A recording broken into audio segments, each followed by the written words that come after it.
ये हमारा कानूनी अधिकार है कि अगर कोई सरकार जो हमारे संवैधानिक अधिकार हैं अगर उनको छीनने का काम करना चाहे तो हमारा फर्ज बनता है हम लोग आगे बढ़कर करके उसकी मुखालफत करें। अगर हम उसकी मुखालफत नहीं करेंगे तो फिर मैं पूछना चाहता हूं इस मुल्क के अंदर जो संविधान है फिर उसका मतलब क्या रह जाएगा। लेकिन जिस तरह से इस बिल को जबरदस्ती ला करके रात के 2-2 ढाई बजे तक संसद को चलाकर, हमें इस चीज का मसला नहीं कि संसद को 2:30 बजे चलाया गया। अगर हमारी कौम के लिए या हमारे मुल्क के लिए 24 घंटे भी आप संसद को चलाओगे तो हम पूरी तरह से आपका साथ देने के लिए तैयार हैं। लेकिन इसलिए नहीं कि तुम हमारे अधिकारों को छीनने के लिए संसद का सत्र 2:30 बजे तक चलाओ और जबरदस्ती ऐसे बिल को कानून बना करके हमारे ऊपर थोपने का काम करते हो। मैंने ये बात संसद के अंदर भी कही थी कि इंशाल्लाह आने वाला वक्त इस मुल्क की आवाम सिर्फ मुस्लिम ही नहीं दूसरे समाज से लोग भी उनको जवाब देने का काम करेंगे चुनाव के अंदर, जिस तरह से उन्होंने हमारे पीठ में छोड़ा घोंपने का काम किया है। हमारे वोट को हासिल करने का अधिकार ही नहीं है उनको, चाहे बिहार हो, आंध्र प्रदेश हो या उत्तर प्रदेश की पार्टियां हो।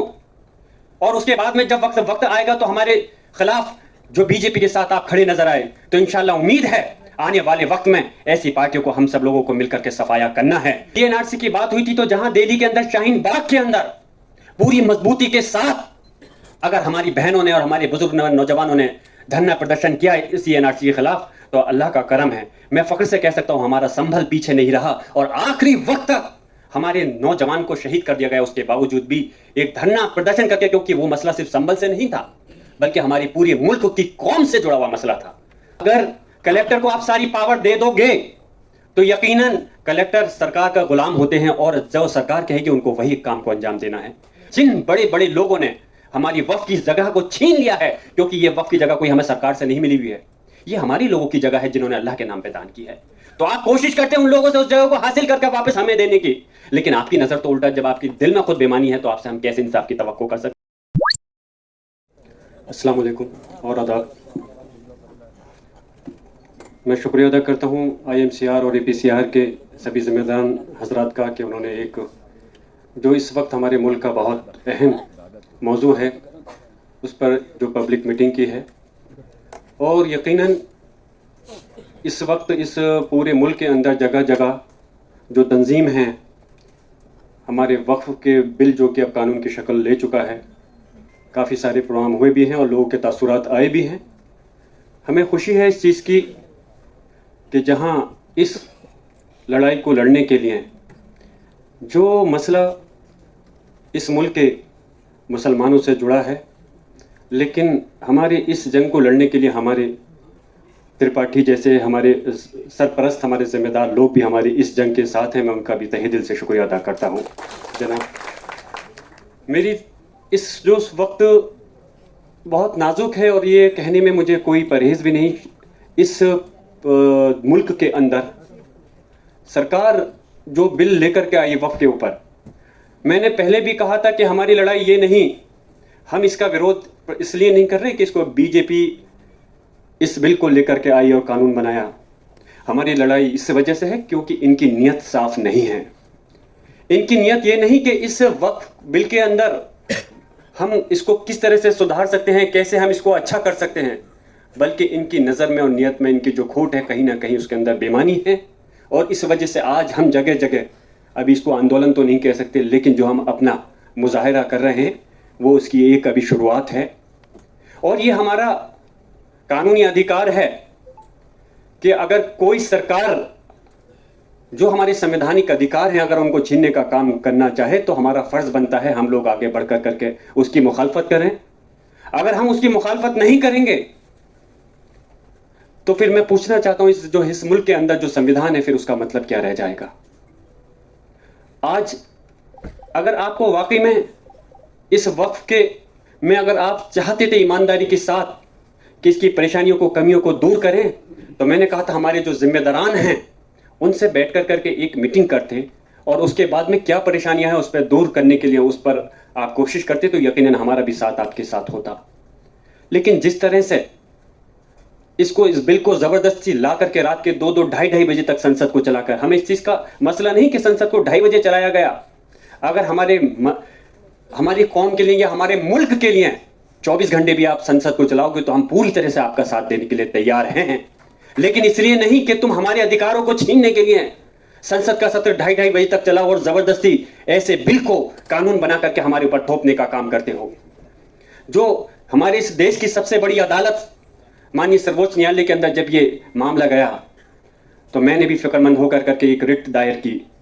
और पार्लियामेंट के अंदर भी मैं सिर्फ ये नहीं कह रहा कि मैं यहाँ पार्टी के लिए बात करने आया हूँ, लेकिन हकीकत में हमने हमारे साथ के जो पार्टी के सांसद हैं समाजवादी पार्टी ने या और जो विपक्ष की पार्टियां हैं, मैं उनका भी शुक्रगुजार हूं, पूरी मजबूती के साथ में इस बिल का विरोध करने का काम किया था। लेकिन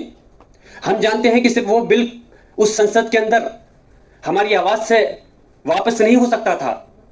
क्योंकि वोट के अधिकार जितने ज्यादा जिसका नंबर होगा उसको उन्होंने पास करा दिया। लेकिन हकीकत है जो आज अपने आप को सेकुलर बताते हैं इस मुल्क की पार्टियां, मैंने ये बात संसद के अंदर भी कही थी कि इंशाल्लाह आने वाला वक्त इस मुल्क की आवाम सिर्फ मुस्लिम ही नहीं दूसरी समाज से लोग भी उनको जवाब देने का काम करेंगे चुनाव के अंदर, जिस तरह से उन्होंने हमारे पीठ में छुरा घोंपने का काम किया है। हमारे वोट को हासिल करने का अधिकार ही नहीं है उनको, चाहे बिहार हो, आंध्र प्रदेश हो या उत्तर प्रदेश की पार्टियां हो। और उसके बाद में जब वक्त आएगा तो हमारे खिलाफ जो बीजेपी के साथ आप खड़े नजर आए तो इंशाल्लाह उम्मीद है आने वाले वक्त में ऐसी पार्टियों को हम सब लोगों को मिलकर के सफाया करना है और ये चीज तय करनी है कि सिर्फ हमें अपनी भाषणबाजी तकरीरों से नहीं कि किस तरह से हम अपने इस बिल को, इस कानून को की मुखालफत कर करके इस जंग को जीतने का काम करेंगे। आज ये अदालत का एक हिस्सा है, लेकिन हमारी कोशिश है कि इंशाल्लाह, और हम ऐसी उम्मीद और तवक्को करते हैं कि अभी इस मुल्क के अंदर अदालत के अंदर इंसाफ मिलने की हमें उम्मीद है और उसी उम्मीद के जरिए से हम इस अदालत के अंदर गए हैं। जैसे भी नदीम साहब और त्रिपाठी साहब ने बताया, संभल के ऊपर भी जिक्र किया, क्या संभल को कौन भूल सकता है। जब CNRC की बात हुई थी तो जहां दिल्ली के अंदर शाहीन बाग के अंदर पूरी मजबूती के साथ अगर हमारी बहनों ने और हमारे बुजुर्ग नौजवानों ने धरना प्रदर्शन किया CNRC के खिलाफ, तो अल्लाह का करम है, मैं फख्र से कह सकता हूं हमारा संभल पीछे नहीं रहा और आखिरी वक्त तक हमारे नौजवान को शहीद कर दिया गया। उसके बावजूद भी एक धरना प्रदर्शन करके, क्योंकि वो मसला सिर्फ संभल से नहीं था बल्कि हमारी पूरी मुल्क की कौम से जुड़ा हुआ मसला था, तो हमारे लोगों ने शहादत भी दी, उसके बावजूद भी पीछे नहीं हटे। अभी हमारी संभल की शाही जामा मस्जिद किस तरह से जल्दबाजी के अंदर केस डाला गया और उसके ऊपर जजमेंट भी आया, सर्वे भी हुआ, हमारे लोगों की जान भी चली गई, लेकिन उसके बावजूद भी आज हम अल्लाह के करम से उस लड़ाई को लड़ने का काम कर रहे हैं। मेरी दुआ है आपसे,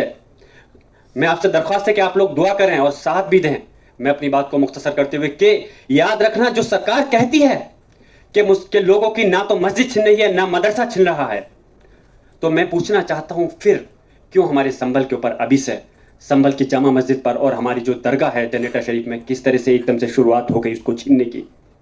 अगर कलेक्टर को आप सारी पावर दे दोगे तो यकीनन कलेक्टर सरकार का गुलाम होते हैं और जो सरकार कहेगी उनको वही काम को अंजाम देना है। और अगर मस्जिद और मदरसे सारे हमारे वक्त से जुड़े होते हैं, कब्रिस्तान हो, खानका हो, और मैं तो ये कहता हूं कि सिर्फ इस जगह पर मस्जिद मदरसे नहीं बल्कि